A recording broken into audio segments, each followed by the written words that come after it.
104 কোটি টাকার বিশাল অঙ্কের বাজেট পেশ হলো জলপাইগুড়ি জেলা পরিষদে। 2023 এবং 24 অর্থবর্ষের জন্য 104 কোটি টাকার বাজেটের মধ্য দিয়ে জলপাইগুড়ি জেলার বিভিন্ন উন্নয়নমূলক কাজের পরিসংখ্যান তুলে ধরা হয়েছে।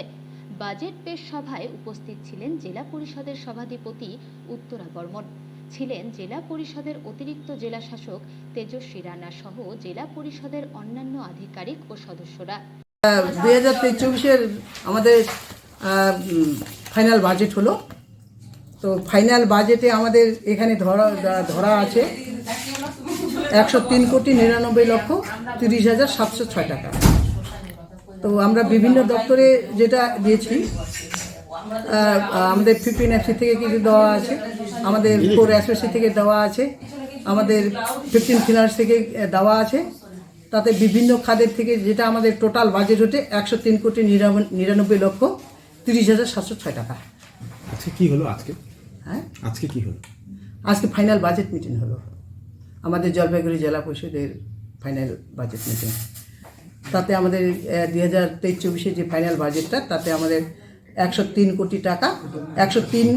কোটি টাকা এবং 99,30,706 টাকা। বাজেটে কি মূলত তুলে? বাজেটে আমাদের ওই যে বললাম, যেটা আমাদের বিভিন্ন খাতের থেকেও ধরা আছে, হাটের থেকেও ধরা আছে, আমাদের 14 ফিনান্স থেকেও ধরা আছে, আমাদের 4SSC থেকেও ধরা আছে, এবং আমাদের এইভাবেই ধরা আছে। স্বাস্থ্য দপ্তর থেকে শুরু করে যে বিভিন্ন আমাদের শাখা, মানে পূর্ত কর্মাধ্যক্ষ থেকে শুরু করে যারা আমাদের কর্মাধ্যক্ষরা আছে, তাদের বরাদ্দ আমরা এবারে করেছিলাম 23-24-এ। এটা আমাদের অর্থ সংস্থা উন্নয়ন স্থায়ী থেকে আমাদের 43,67,67,000 টাকা ধরা আছে। পূর্ত কার্য পরিবহন স্থায়ী সমিতি থেকে আছে 19,75,99,000। শিশু নারী জনকল্যাণ ও ত্রাণ, তাতে ধরা আছে আমাদের 8,68,000।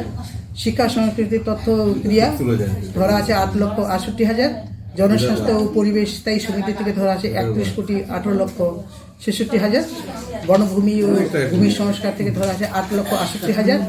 কৃষি সেচ ও সমবায়, তাতে 8,68,000। মৎস্য ও প্রাণী সম্পদ বিকাশ থেকে ধরা আছে 8,68,000। ক্ষুদ্র শিল্প, বিদ্যুৎ ও অচিরাচরিত যে শক্তি, সেই ইয়ে থেকে ধরা আছে আমাদের 8,68,000।